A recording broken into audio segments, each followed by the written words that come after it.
Hi everyone. I just wanted to make a quick update to you all on how things have been going lately. So as for my course exam today, if you are unaware, I do actually hold a US driver's license, a valid US driver's license. I had previously driven for over 2 years in the US when I lived there. The problem is my daughter's removed my US license that I could have traded in out of my wallet, and therefore I'm not able to trade it in. And the government back in the States is quite different. Every different state has their own rules and regulations for a driver's license.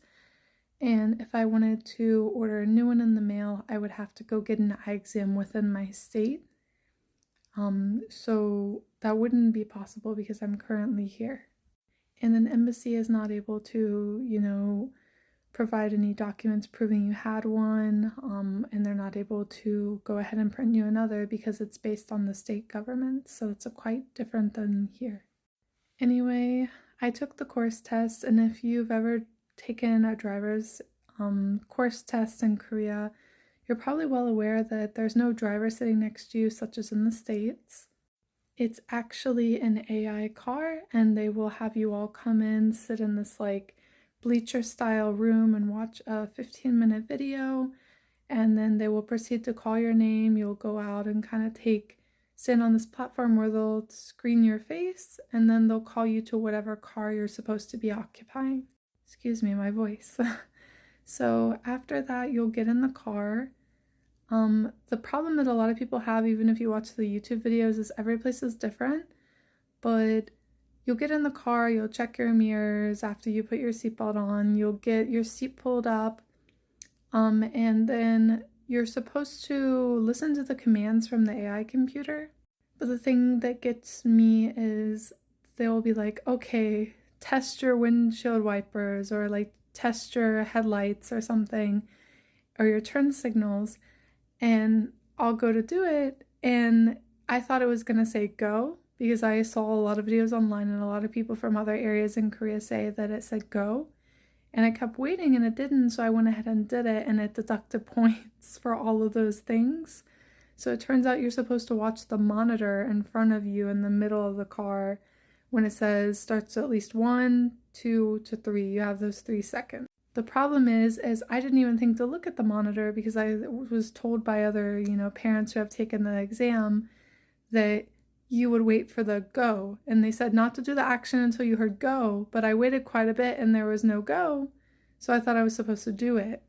So well before I even got over the first hill where you're supposed to park and stop, I already failed the exam and it's not even funny, it's honestly quite agitating because of those commands. And I was thinking, well, I can get if it's like a go situation, but it was very crazy because to me, right in the driver's education, which if you don't know is between a 30-minute to 1 hour thing that you have to go to before you can even take your written exam, which I've already passed. And the written exam has about 40 or 50 questions, I believe, 40, and they can be out of about 200, 250 questions that they pull those out of. So you have to study and make sure that you know, because it's not just common sense where you can walk in and take it and be like, well, of course, this signal means this. I didn't expect you guys to see how bad I looked tonight, but my Netflix just changed to something else. Oh well. Anyway, it's not common sense like in the States where it's mostly just traffic laws. Yes, they have a portion of it where it's what do you do in this situation? But a lot of it is actually legalities, how much would you owe on this fine, which we have a bit in the States, but not the whole test. And then it'll be 1 second, she sounds like she's coughing. Okay, sorry about that. Anyway, so it's legalities, so it might be oh, how much would a truck driver have to do this and that, how many years until they need to renew their license or get their truck checked, or maybe it'll be if this person who operates this, or what vehicle can be used in emergency situations by the city police, and it'll be I think it wasn't a blood bank, what was it? It was, see, I'm already forgetting because it's absolutely questions that the everyday driver will not need to know, but they throw them all in together.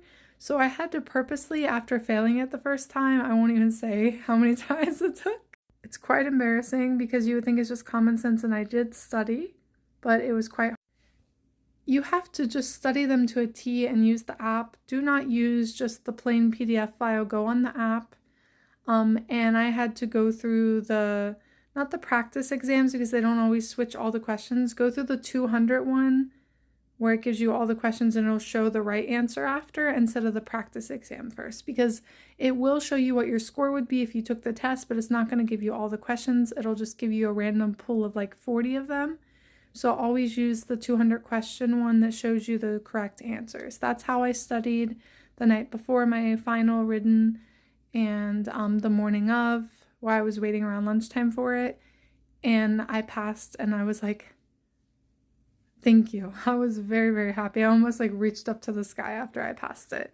And I know that DMV saw me coming because they were like, man, this girl, she shows up one more time for this written exam, we're just going to kick her out. I swear they probably thought that. I'm not an idiot by any means, but it's not for the lighthearted. You have to study for it very hard. Don't go in thinking you're going to pass it just because you have common sense or you've driven before. Absolutely not. You need to study, study, study. And like I said, don't do the 40 question test, mock test on the app. Do the 200 questions. They give you the answers. That will help you pass. Anyway, so I was thinking, since we took this driver's education before the written exam, which you go in, they play all these videos, you sit there, and you can't even take the written until you've taken this, like almost, by the time from start to finish of everyone getting set up, it was like an hour and a half of this driver's education, because there might be between like 10 to even 50 people in the same classroom as you, and you can request it in English. They do have subtitles, so just keep that in mind. Same for the driver's exam for the course. The computer does speak in English. I'm only putting all this information out there in case someone's trying to get their driving exam. As a parent, I do feel it's very crucial, so that's why I'm trying to get mine currently. Anyway, I was told that this AI car was going to say go, and that you had to wait for the go. And that's my bad for assuming, because it did, give the notice at the beginning that every station is different in different cities. But apparently the 1, 2, 3 count was on the monitor. And my thought was, why would I be looking at the monitor? In the driver's education course, they said no distracted driving, no devices, don't look too much at navigation. So I'm over here thinking that this monitor is just keeping score for me and that I should have my eyes on the road, looking forward. So I already missed like a good couple deductions before I even pulled out of the parking spot. And the guy was just over here like, what are you doing? You need to wait on these instructions. The guy who like opened the door and they let you sit down and they're standing next to the car. And they're like, are you going to take the test or not? I'm like, yeah, but I don't understand, like, what did I do wrong? I got over the hill, and before I even got over this hill, I had already been told by the car, you failed, basically. Pull over to the curb, let the driving teacher person get you in the car, and he'll drive you back to the start. And I was done. So I went over to the lady who was, running the test, and I asked her, I heard that I was supposed to wait until go, and I was, but it was taking so long, so I went, what did I do wrong? And she's like, you need to follow the monitor. So yeah, that test will have to be taken again. But it's not a failure, it's a learning experience. I am just so thankful and so proud that I'm even able to take this exam. Being able to do, tasks that help me become more independent here, really, really, is important to me after everything I've been through. So although it might seem like a hard task to get done, it's a privilege to be able to go and do these things that, help me to become more independent and more self-reliant and reliable for my children as well.